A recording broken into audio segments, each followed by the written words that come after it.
सभी देवते के पास अपनी अपनी मणि होती है। जैसे सबकी मणि होती है, चमकती है, उसी तरह हर एक देवते के पास अपनी अपनी मणि होती है।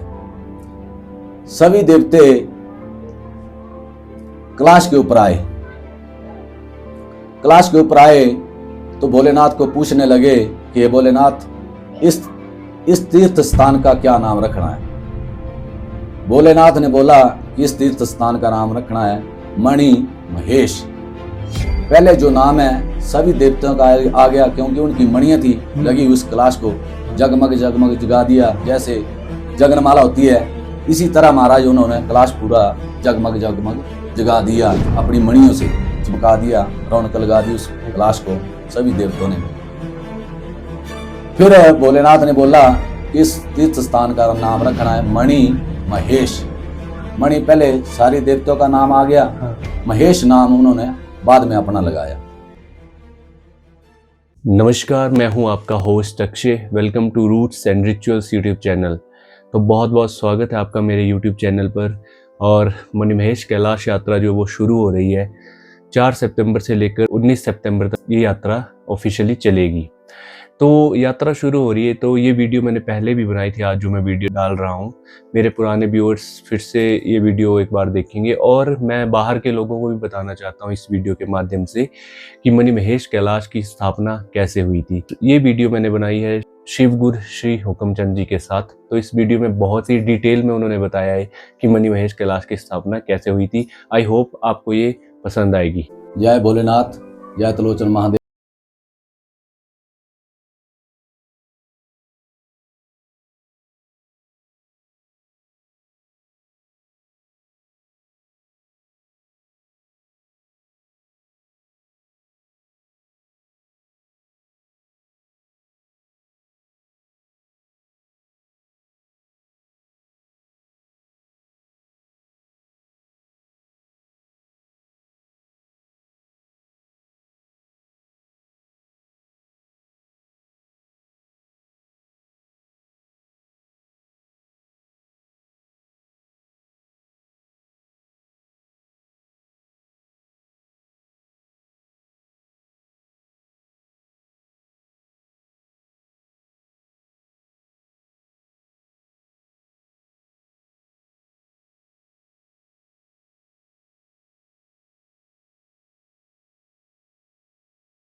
भोलेनाथ जब चल पड़े विश्वकर्मा को लाने के लिए, तो उधर महाराज विश्वकर्मा भी जानी जानते, उनको पता चल गया कि भोलेनाथ महाराज मेरे को लेने आ गए हैं। उधर महाराज विश्वकर्मा ने अपना संदर ले महाराज, तो आधे रास्ते में उनका टाकरा हो गया। अच्छा, शिव जी उनको आधे रास्ते में ही मिल गए। हाँ जी हाँ, आधे रास्ते में उनका टाकरा हो गया। भोलेनाथ पूछने लगे कि आप आ जा रहे हैं। तो विश्वकर्मा ने बोला कि भोलेनाथ चलो आप, मैं मकान बना देता हूँ आपका। अच्छा।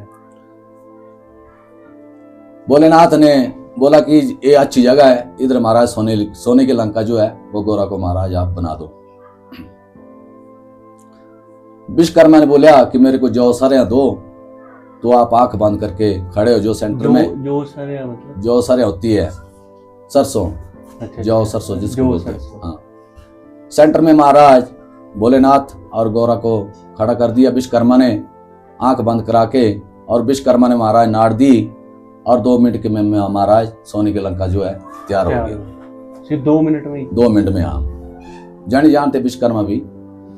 भोलेनाथ ने महाराज शराब दे दिया विश्वकर्मा को कि आप सभी का मकान बनाएंगे, लेकिन जो आपका कम मकान है वो थोड़ा सा अधूरा कहीं न कहीं रह जाएगा। जो विश्वकर्मा जी का वो था मकान? हाँ, भोलेनाथ ने शराब दिया कि आपका इतना 2 मिनट का सारा टाइम था और आपने इतना समय लगा दिया आने में। विश्वकर्मा भी जानी जानते महाराज, विश्वकर्मा ने भी भोलेनाथ को शराब दे दिया। भोलेनाथ को विश्वकर्मा ने शराब दिया कि जो सोने की लंका मैंने बनाई है इसमें रहना प्राप्त आपको भी नहीं होगा भोलेनाथ।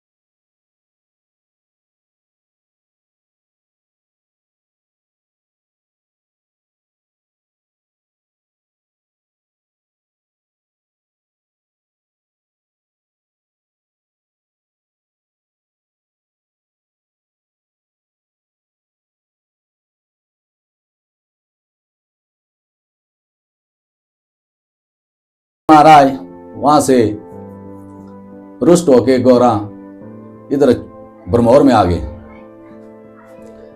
जो ब्रह्मौर है महाराज अब 84 है, जो इधर ब्रह्माणी का बाग था, सेब का बाग था ब्रह्माणी का। ब्रह्माणी माता रहती हाँ, थी ब्रह्माणी माता का बाग था।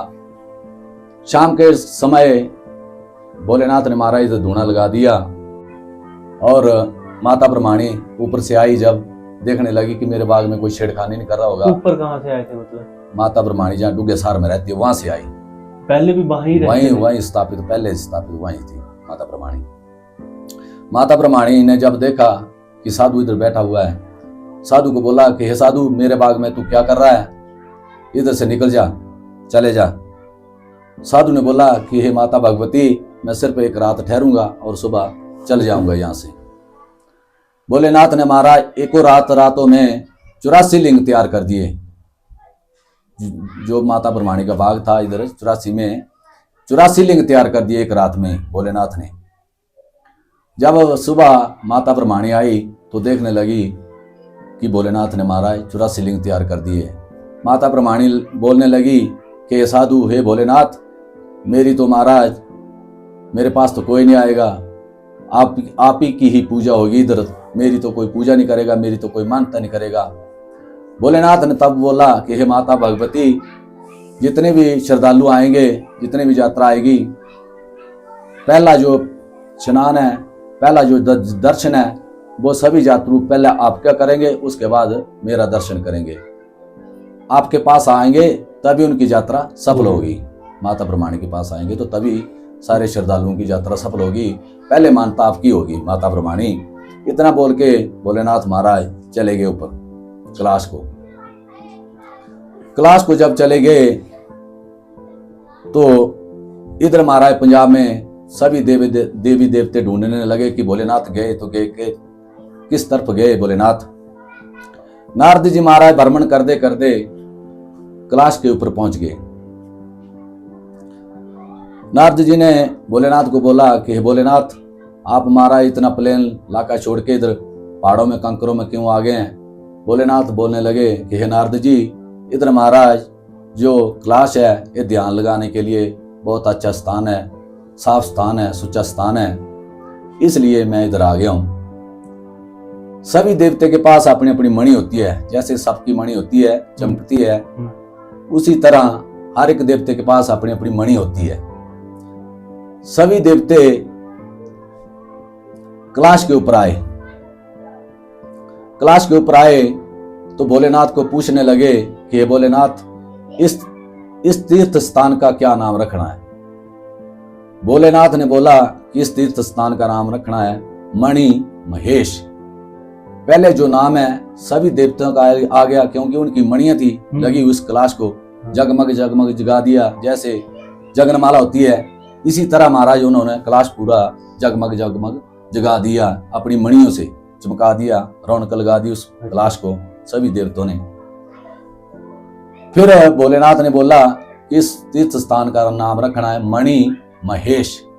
मणि पहले सारे देवताओं का नाम आ गया, महेश नाम उन्होंने बाद में अपना लगाया, शिव जी ने मणि महेश।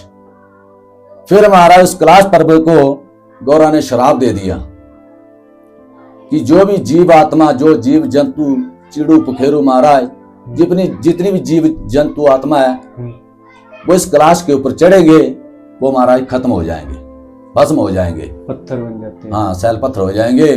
क्योंकि हो सकता है कि रावण जैसा महाराज लंका लेने वाला कोई भोलेनाथ का और ही भक्त तैयार हो जाए, इस कैलाश को ही मांग लेगा, तो फिर हम कहाँ जाएंगे। ये तो बहुत अच्छा तीर्थ स्थान है ध्यान लगाने के लिए। तो गौरा ने महाराज उस कैलाश को श्राप दिया है कि जो भी जीव आत्मा चढ़ेंगे इस कैलाश के ऊपर वो खत्म हो जाएंगे। फिर हमने सुना है कि एक गद्दी चला था उस कैलाश को ऊपर चढ़ने के लिए। उसने महाराज अपने चोड़ू में बोलते छेलू बकरू ले थे, भेडू काटता काटता वो महाराज चढ़ता गया, काटता गया, चढ़ता गया। जब उसको बोलते 2.5 पौड़ियां रह गई थी कैलाश के ऊपर पहुंचने के लिए, तो उसने जब अपनी खोख देखी ऐसी, वे मेरे पास कितने के भेडू रह गए, कितने के छेलू रह गए, तो वो बोलते वहीं खत्म हो गया था गद्दी को, सैल पत्थर हो गया और था। देखता नहीं तो पहुंच जाता क्लास में। हाँ, वो देखता नहीं अपने चोड़ू के अंदर वे कितने बचे हैं मेरे पास, तो वो जीतते ही पहुंच जाता उधर। उसके बाद बोलते एक सांप चला था, सांप भी सैल पत्थर हो गया। एक कहाँ चला था क्लास को ऊपर चढ़ने के लिए, कौआ जिसको बोलते हैं, वो कौआ भी सैल पत्थर हो गया। एक बोलते कोई पालकी चली थी, बारात जैसे बोलते हैं, पालकी चली थी, वो भी महाराज सैल पत्थर हो गए हैं। आज तक उसके ऊपर महाराज कोई भी पहुंच नहीं पाया। जो सूर्य है वो सूर्य भी महाराज क्लास के साइड में निकलता है। जो जहाज है, जहाज भी महाराज उसके ऊपर क्रॉस नहीं होता है। इतनी शक्तिशाली पर्वत है, आम पर्वत नहीं है ये महाराज, शक्तिशाली पर्वत है, इसीलिए आज तक इस पर कोई नहीं चढ़ पाया। कोई नहीं चढ़ पाता क्योंकि ये श्रापित कैलाश है। श्रापित क्लास पर्वत है। बहुत बहुत धन्यवाद। तो आप ज़रूर बताएं कि आपको ये वीडियो कैसी लगी, अपनी राय ज़रूर दें कमेंट बॉक्स में। और बहुत बहुत धन्यवाद, आपने ये वीडियो यहाँ तक देखी। सब्सक्राइब करें Roots and Rituals YouTube channel, और गद्दियों के देवी देवताओं की कहानियाँ सुनने के लिए इस चैनल को सब्सक्राइब करें। और भी मणि महेश कैलाश यात्रा में जितने भी रिचुअल्स होते हैं गद्दियों द्वारा, वो इस चैनल पर आपको दिखाए जाएंगे। बहुत बहुत धन्यवाद।